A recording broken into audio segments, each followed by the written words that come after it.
آپ کو ہر کچھ دن بعد کسی کے کندھے پہ رونے کی عادت نہیں ڈالنی چاہیے۔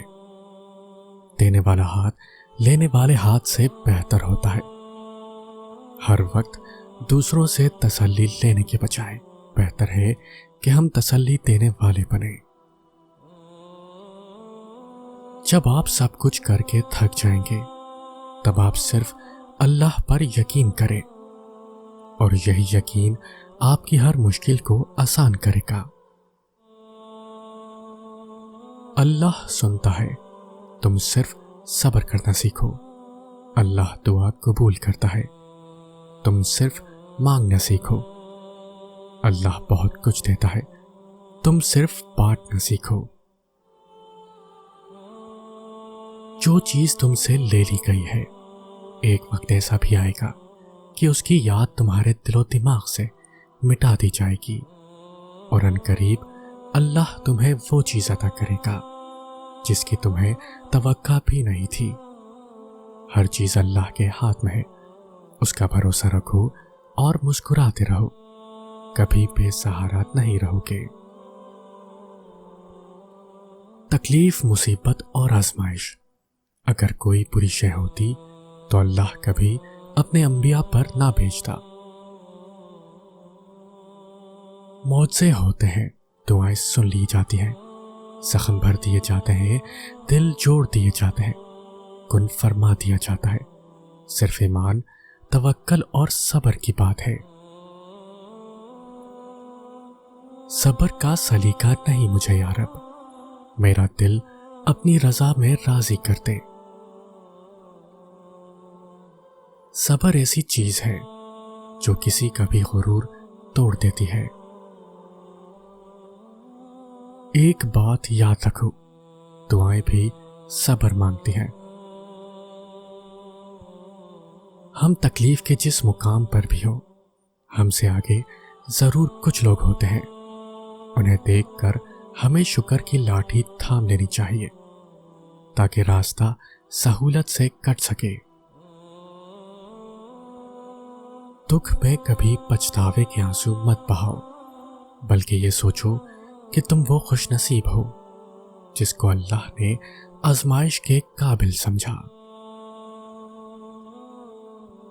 صبر کی حد یہ ہے کہ تقدیر پر کوئی اعتراض نہ ہو۔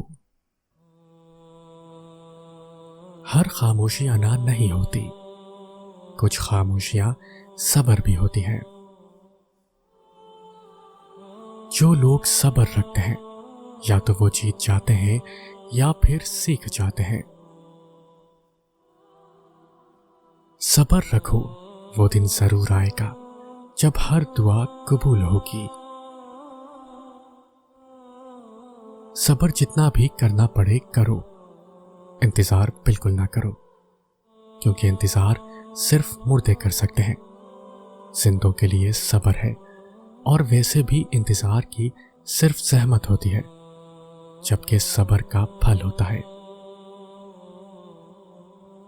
جب ایک صبر کر رہا ہو تو دوسرا مکافات عمل کے لیے تیار کیا جا رہا ہوتا ہے۔ اللہ تعالیٰ قرآن کریم میں فرماتا ہے کہ یہ لوگ جو باتیں بناتے ہیں ان پر صبر کرو۔ یہ دنیا مکافات عمل ہے، بس تھوڑا صبر کر لے، کیونکہ تمہارا رب نہیں بھولتا۔ حضور صلی اللہ علیہ وسلم نے اپنے ہاتھ پر شمار کر کے فرمایا کہ تسبیح نصف میزان کو بھر دیتی ہے، اور الحمدللہ پورے طور پر پر کر دیتا ہے، اور تکبیر جو کچھ آسمان اور زمینوں کے بیچ ہے سب کو بھر دیتا ہے، اور روزہ نصف صبر ہے، اور پاکیزگی آدھا ایمان ہے۔ جو شخص صبر کرتا ہے وہ آخرکار اپنے مقصد کو پا لیتا ہے۔ صبر کرنے والا کامیابی سے محروم نہیں رہتا، چاہے اسے طویل زمانہ لگ جائے۔ دعائیں قبول ہونا معجزوں کے برابر ہے، اور معجزے صرف صبر والوں کے لیے ہوتے ہیں۔ صبر اور قدر کرنا ہر کسی کے بس میں نہیں۔ اگر تم اس وقت مسکرا سکتے ہو جب تم پوری طرح ٹوٹ چکے ہو، تو یقین جانو کہ دنیا میں تمہیں کبھی کوئی توڑ نہیں سکتا۔ صبر وقت مانگتا ہے اور وقت صبر مانگتا ہے۔ جو شخص صبر کرتا ہے وہ آخرکار اپنے مقصد کو پا لیتا ہے۔ کچھ لوگوں کی خاموشی ان کا صبر ہوتا ہے۔ حضرت علی رضی اللہ عنہ فرماتے ہیں، تمہارا صبر تمہیں کامیابی عطا کرتا ہے۔ وہ رب آہٹیں بھی سنتا ہے اور پکار بھی، بس وہ ہمارا صبر آزماتا ہے۔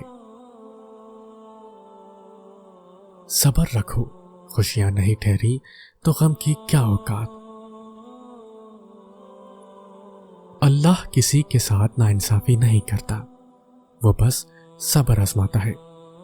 صبر کرنے والوں کو میٹھا پھل ملتا ہے۔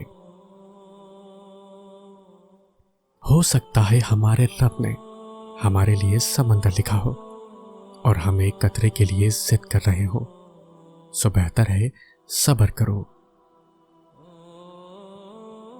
صبر اتنا آسان ہوتا تو ہر کوئی دوسرے کو کرنے کے لیے نہ کہتا، ہر شخص خود ہی کر لیتا۔ آپ کو ہر کچھ دن بعد کسی کے کندھے پہ رونے کی عادت نہیں ڈالنی چاہیے۔ دینے والا ہاتھ لینے والے ہاتھ سے بہتر ہوتا ہے۔ ہر وقت دوسروں سے تسلی لینے کے بجائے بہتر ہے کہ ہم تسلی دینے والے بنیں۔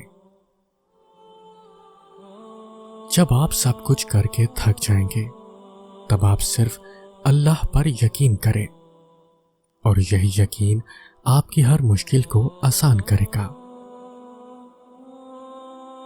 اللہ سنتا ہے، تم صرف صبر کرنا سیکھو۔ اللہ دعا قبول کرتا ہے، تم صرف مانگنا سیکھو۔ اللہ بہت کچھ دیتا ہے، تم صرف بانٹنا سیکھو۔ جو چیز تم سے لے لی گئی ہے، ایک وقت ایسا بھی آئے گا کہ اس کی یاد تمہارے دل و دماغ سے مٹا دی جائے گی، اور عنقریب اللہ تمہیں وہ چیز عطا کرے گا جس کی تمہیں توقع بھی نہیں تھی۔ ہر چیز اللہ کے ہاتھ میں ہے، اس کا بھروسہ رکھو اور مسکراتے رہو، کبھی بے سہارا نہیں رہو گے۔